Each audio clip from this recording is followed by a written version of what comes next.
ఐబొమ్మ ప్రధాన నిర్వాహకుడు రవిని సైబర్ క్రైమ్ పోలీసులు మరోసారి కస్టడీలోకి తీసుకున్నారు. ఇవాల్టి నుంచి 3 రోజుల పాటు రవిని పోలీసులు విచారించనున్నారు. చెంచల్గూడ జైలు నుంచి ఐబొమ్మ రవిని కస్టడీలోకి తీసుకొని విచారించనున్నారు. గతంలో 5 రోజుల పాటు కస్టడీకి ఐబొమ్మ రవిని తీసుకొని సిసిఎస్ పోలీసులు విచారించారు.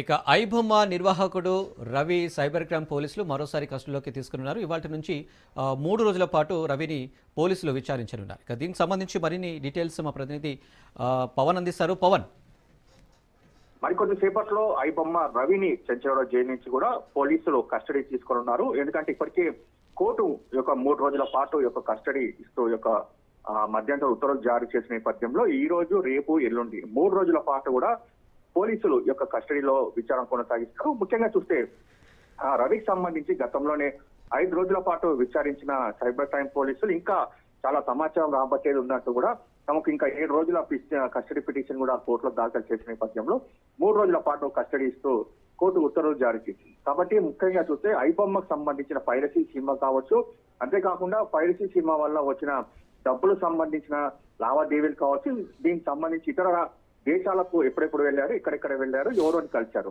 ఒక మనీ ఎవరికి ట్రాన్స్ఫర్ చేశారు, ఇప్పుడు ప్రజెంట్ ఎంత మనీ ఉంది అనే దానిపైన కూడా ప్రధానంగా దీనికి సంబంధించి ఇటు సైబర్ క్రైమ్ పోలీసులు కూడా విచారణ కొనసాగిస్తారు. అయితే విచారణలో చూస్తే మాత్రము పోలీసులకు మాత్రం సహకరించడం లేదనేది మాత్రం ప్రధానంగా దీనికి సంబంధించి మనకు తెలుస్తున్న సమాచారం ఉంది. ఎందుకంటే తనకు తెలియదు, మర్చిపోయానని ఒక సమాధానం మాత్రమే ఐబొమ్మ రవి చెప్తున్నట్టుగా మనకు సమాచారం తెలుస్తుంది. అయితే మొత్తానికి ఒక 3 రోజుల పాటు కస్టడీ తీసుకున్న దాని తర్వాత చాలా విషయాలు కూడా వెలుగులోకి వచ్చే అవకాశం కూడా కనిపిస్తుంది.